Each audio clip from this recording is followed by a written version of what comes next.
game day should be going to Bloomington. They're not. And Indiana fans are going to be disappointed with that. They should. They're going to be disappointed as well when they lose to Illinois. You are Locked On College Football with Spencer McLaughlin, your daily podcast on all things college football. Part of the Locked On Podcast Network, your team every day. Welcome, everybody, to another episode of Locked On College Football. I'm your host, Spencer McLaughlin, and thank you all so much for making this your first listen or your first view every day. It's part of the Locked On Podcast Network, your team every day, your daily source to stay up to date with the biggest stories in this, the greatest sport on planet Earth. I don't care what game day says. This is the real game of the week, along with Texas Tech, Utah. I'll get to that on tomorrow's show. Lots coming up today with Sonny Verma of Locked On Illini and Jacob Goins of Locked On Hoosiers. Smack talk galore is inbound on this show, which is brought to you by our friends over at FanDuel. Right now, new customers can bet just $5, and if your bet wins, you'll get $300 in bonus bets to use across the app. Download the FanDuel app today. Sonny, should we even talk to Jacob, or should we just make him sit there and suffer in silence? Because I knew I was going to come on this show. I knew I knew what I was walking into. It's 2v1. That's fine. I'll defend us. I will defend the Hoosiers. Nobody else will, but I'll do it. You will. You are going to have to, because I imagine Sonny isn't going to pick against the Illini in this spot. This is such an awesome way to kickstart Big Ten play. Like, this is truly excellent, because this is a great matchup. You've got two brands that have rapidly ascended in the last couple of years. Indiana, a big story last year. Illinois, for those who follow college football, was a huge story last year. Sonny, let's talk about our Illini in this particular game. My confidence is riding high, because I like Bret Bielema, I like Luke Altmyer, I like their identity, I like their roster. I think they've replaced what they have lost. You have seen that. Talk about the stud they've got a wide receiver, as you know. So many reasons to like Illinois in this game, Sonny. Let's go ahead and end the show right there, Spencer. I absolutely agree. I think you nailed it. It's one of those where, if you and I are the louder ones in this particular episode, it's about time, because all over my timeline, it's been Hoosiers fans just antagonizing, just trolling constantly with memes here and there. I've never experienced something like this before over a program that 14 months ago nobody cared about.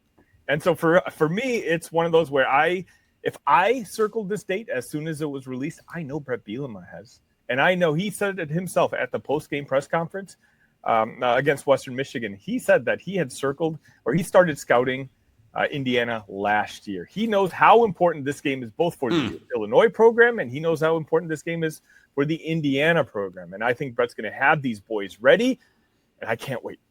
I am beyond excited. And Jacob, we'll allow you to defend the Hoosiers' honor here. You're so welcome. Just don't forget how kind and gracious I am as host of this particular program. But you feel good about Indiana. So do the sportsbooks, by the way. Our friends at FanDuel have got this Indiana minus 5.5. Spoiler alert. That's our best bet of the week for me. And my picks have been on fire this year, so that's a great sign for Illinois fans. But you feel I was going to be able to talk here, or yeah, I was just about to get to that. You feel good about the Hoosiers. Why? I do feel really good. And it's funny you bring up the betting line, because I actually did a show about that this week on Locked On Hoosiers, because that scares the crap out of me. It really, really does. I genuinely thought Illinois would be favored in this game.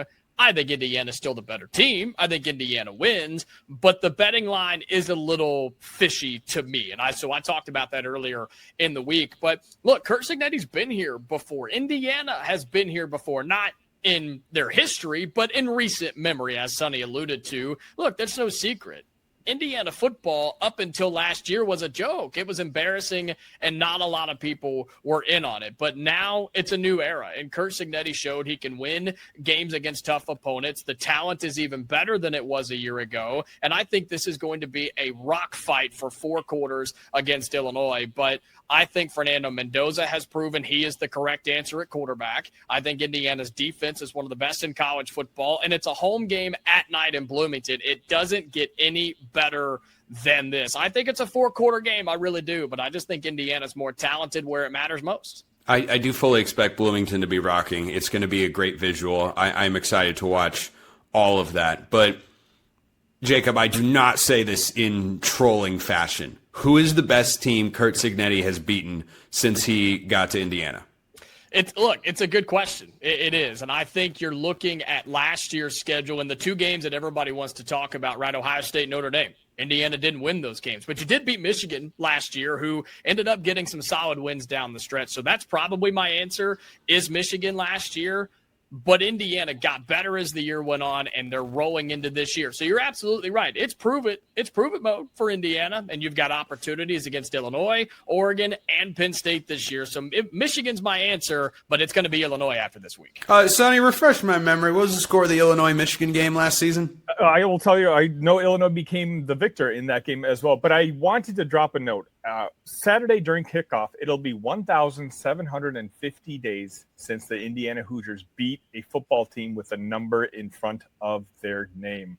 It's one of those. Last year, Illinois beat 4 ranked teams. Indiana beat 0. It's great when you can beat Sisters of the Poor 73-0, but what does that actually prove about how good of a football team that you are? Bret Bielema, it may not always be the sexiest way, but he more often than not comes out on top, and that's what I'm looking forward to on Saturday. A little humbling of my Hoosier fan friends. Yeah, I think that there's definitely more on the line for Curt Cignetti in this spot, because if he wins, I'm not going to suddenly be one of those guys, Illinois is not that good.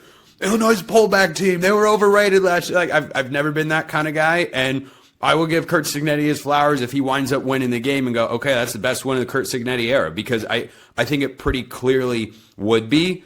I think this would fall into the top 3 of the Bret Bielema era. Sonny, correct me if I'm wrong there, but I don't think it would be number 1. I think South Carolina last year in the bowl game, frankly, would have to be pretty high on that list. I think the symbolism of beating Michigan was a pretty big deal. So when you're talking about playing in a game with these sorts of stakes and having your team ready emotionally for this sort of opponent, I go with the Illini as being the more prepared team for that.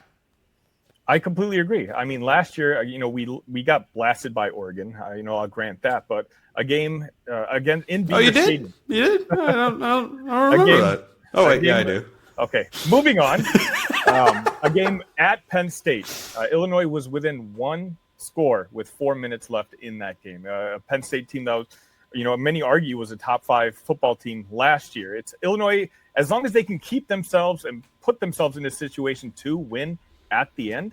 Again, you mentioned the South Carolina victory. There were 9.5-point underdogs going into that game. I just think that the number when it comes to the Vegas line doesn't matter. And quite honestly, if I'm being very truthful for you, I love to see that Indiana is 5.5-point favorites. You don't think Bret Bielema is making that locker room aware that, hey, you are ranked number 9.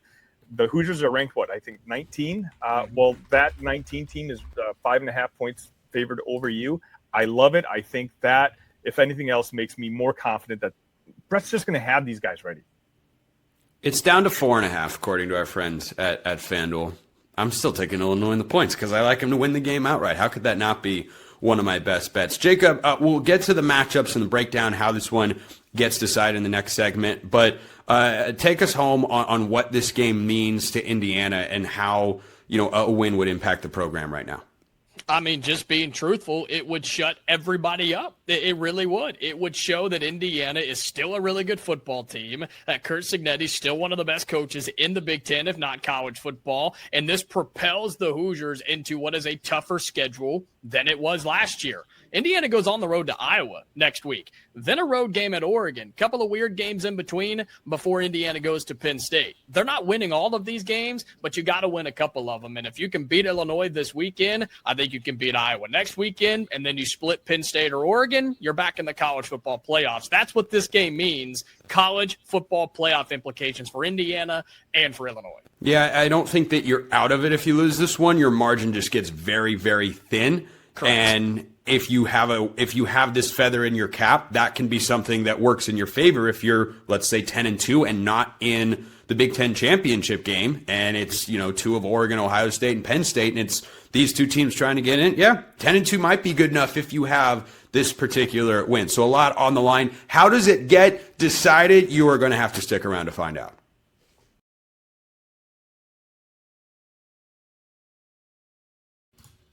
First, this episode brought to you by our friends at Mazda. Mazda crafts cars for those who do more than simply move. Like Illinois is going to move the ball up and down the field against Indiana all game long. Mazda delivers confidence with every ride. Kind of like my confidence in Illinois beating Indiana this week. This is a crazy coincidence here. They've got more IIHS top safety pick awards than anyone else as of August 2025. You can make everyday drives feel anything but. From smooth handling to intuitive controls, Mazda's got it all. With all-wheel drive standard in every crossover SUV, you can drive with confidence through almost any season. Like our players, we sweat every detail because when you make every move count, impossible becomes irrelevant. Mazda, move and be moved. This episode also brought to you by our friends over at DoorDash. That is right. DoorDash is delivering your Saturdays, and it's time to look back and crown this week's MVP on Who Delivered, powered by DoorDash. Just like you can win every Saturday with DoorDash Streaks, saving more every time you order. These players,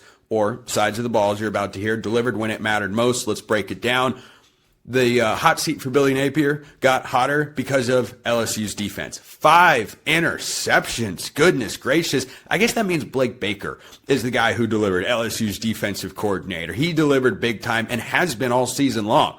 5 interceptions of DJ Lagway, holding Clemson to 10 points on the road. He's been delivering. He's a big reason LSU is a top 5 team in college football right now. Just like he's delivered for the Tigers, DoorDash delivers your Saturdays. With DoorDash Streaks, you save every Saturday you order. Stack it up all season, and you could save up to $250, including $100 in DoorDash credits. Order this Saturday. Keep the streak alive. Fuel your game day. Only with DoorDash. Terms apply. Promo period through November 18th. Check out DoorDash this Saturday. Let's break down Illinois, Indiana. Sonny, everyone needs to know the name Hank Beatty because this guy has just exploded for the Illinois receiving corps, which was a legitimate question coming into the year. You lose Pat Bryant to the NFL. The other receiver's name is evading me at the moment. Zachary Franklin. There we go. Like, you lose those two guys, and the question was, well, who's he throwing the ball to? It's pretty clearly become Hank Beatty. Look out for number 80 in whatever color uniform Illinois winds up wearing in this game. I hope it's a blue versus red showdown, by the way, just from a uniform junkie. I'd like that. I also like Hank Beatty's season this year. You know, we kind of went through this as Illini fans 2 seasons ago. We lost Isaiah Williams and we lost Casey Washington, both to the NFL. And we're like, okay, who are we going to replace these guys with? Zachary Franklin was a late transfer in. And then we have Pat Bryant, who had kind of worked himself up progressively throughout his career. And he's ended up being one of the best players in the entire Big Ten Conference last year. Had those same concerns this year. We knew Hank Beatty was one of those guys who could make the jump. He had a very good bowl game against South Carolina in the Citrus Bowl, which we won, by the way, over the SEC.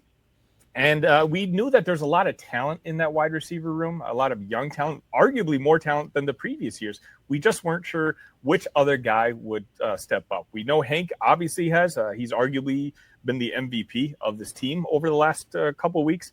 But who's going to be the other guy? We don't quite know because Luke Altmyer is really spreading this ball around. I think it's by design. I think Bret Bielema, again, in preparation for this Week 4 game, is not giving out too much information.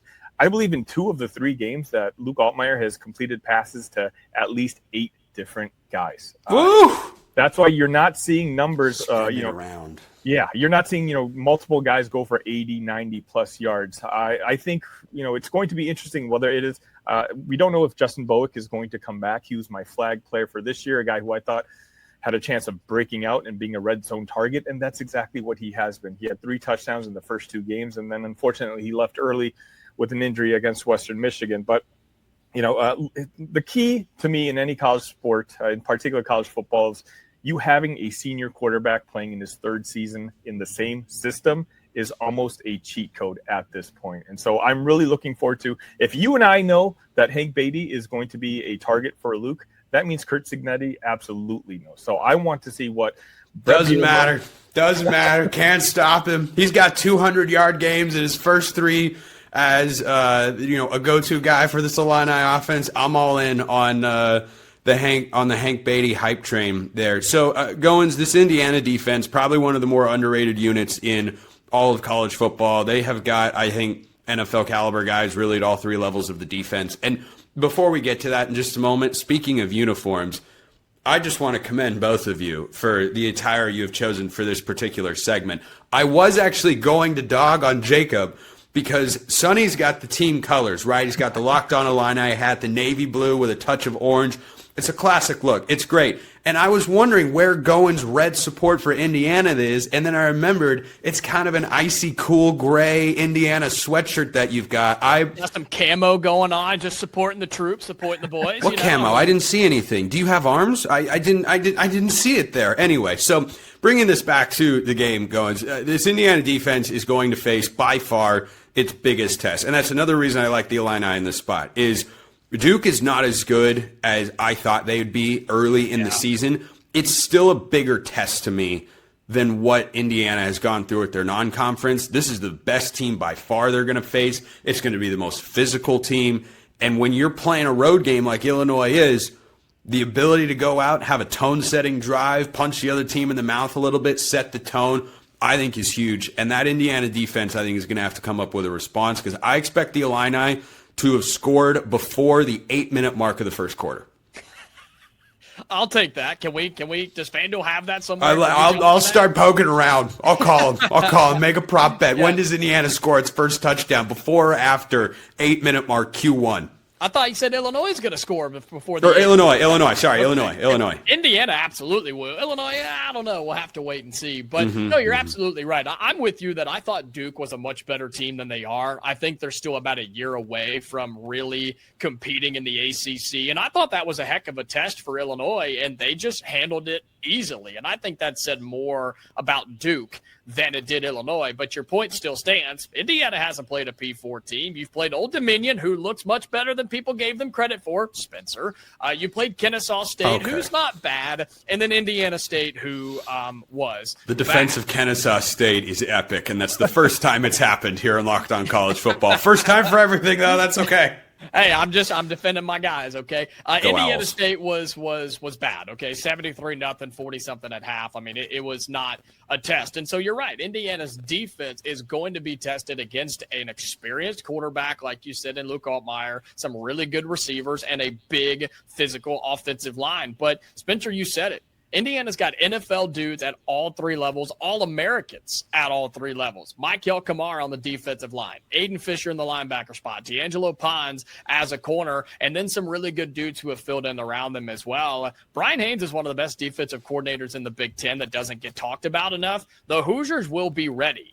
I am concerned, though, because big plays have been an issue. Alignment has been issues so far in these first couple of games. But I think last Friday night against Indiana State, Indiana got those things figured out. And I'm not going to question Kurt Cignetti, Brian Haynes, and the defense until they give me a reason to. Even in your losses last year, defense wasn't really the problem. Go back to the playoff game for a second. After the big play to start by Notre Dame, Indiana's defense played really, really well. The offense just couldn't get going. I'm trusting Indiana's defense in this game to get after Illinois.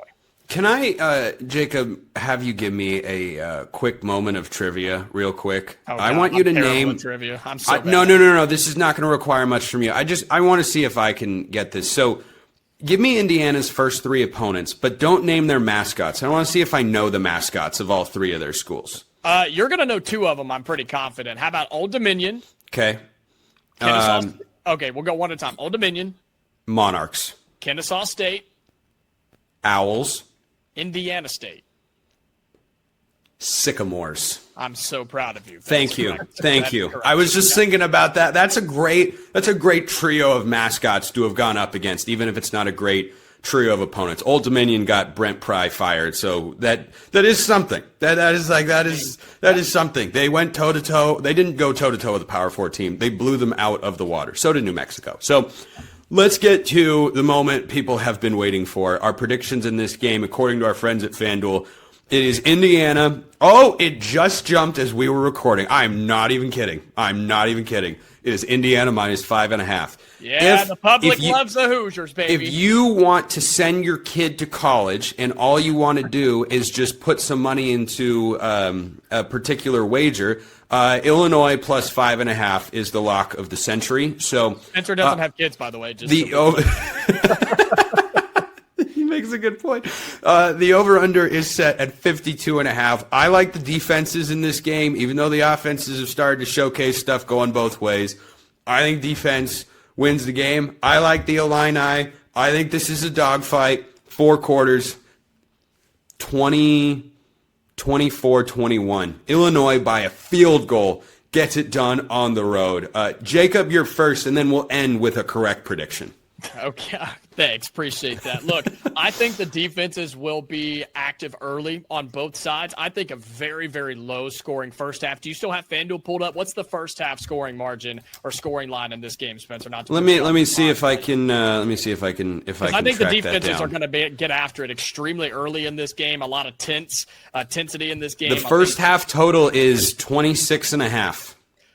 I would take the under. I think you could see a 7-3, 10-7 type of first half, and then the offenses start to figure it out. You make adjustments in the locker room, and these two quarterbacks are going to be throwing it all over the yard by the fourth quarter. Indiana's going to win this game. It's going to be 27-21 Hoosiers in Memorial Stadium at night under the lights. Indiana gets it done. They start 4-0, and everybody can just talk about how good Indiana is. And quit talking about the crappy non-conference schedule. I've heard enough about it. Yeah, I'm sure you have. This is a chance to silence the critics. And by the way, as in the legally binding tweet I sent out last week from Locked On College Football's Twitter account that I do indeed run, I will have to wear for an entire show an Indiana hat, courtesy of the game cap, that is scheduled to arrive today if the Hoosiers win this game. I will have to don a hat of similar nature. Sonny, give me your prediction, man, and just make it a great one.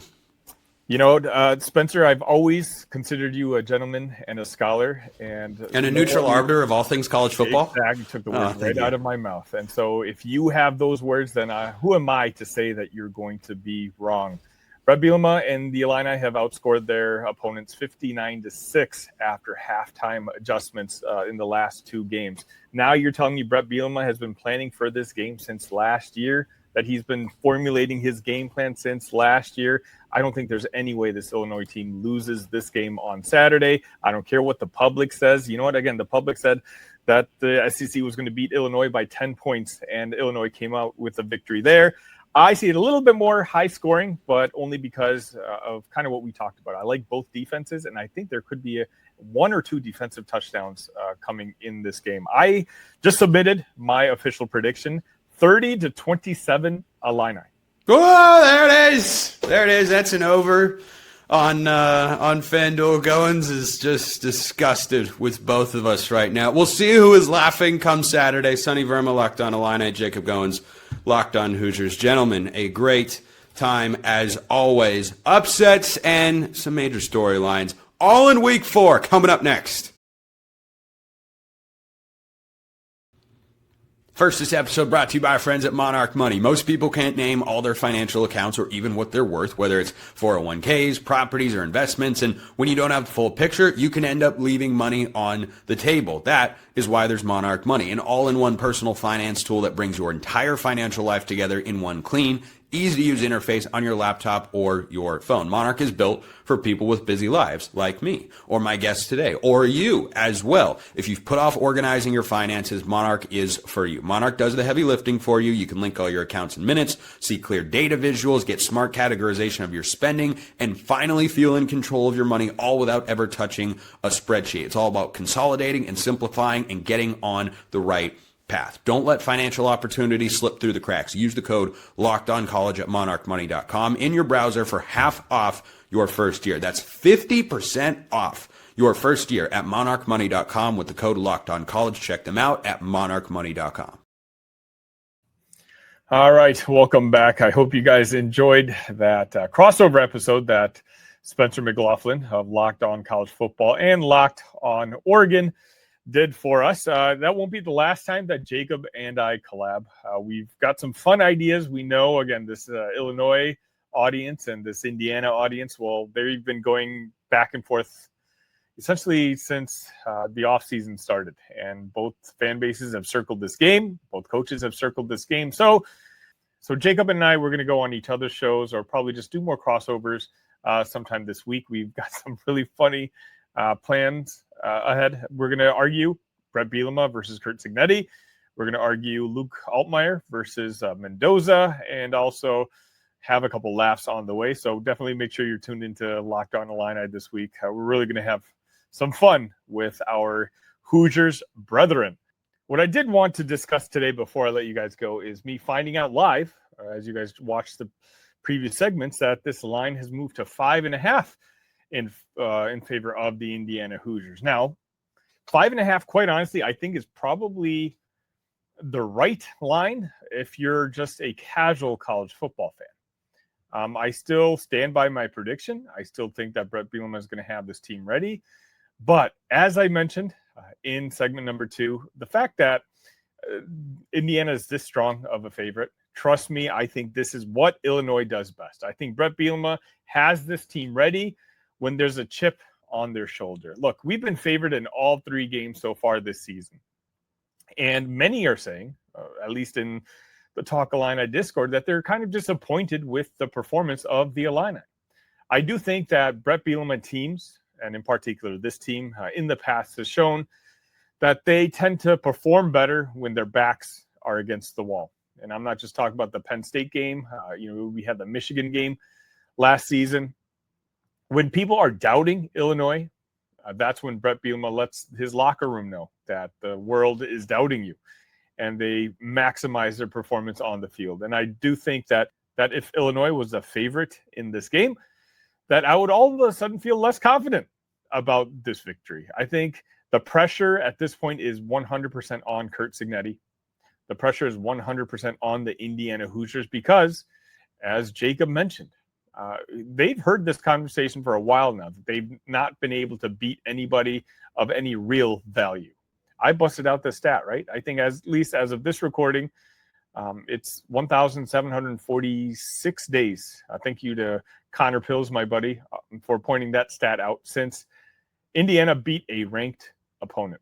That's a very long time, and that's a very large monkey that Curt Cignetti is going to have to get off the back of, not just him, but the Indiana program. And the entire country is watching.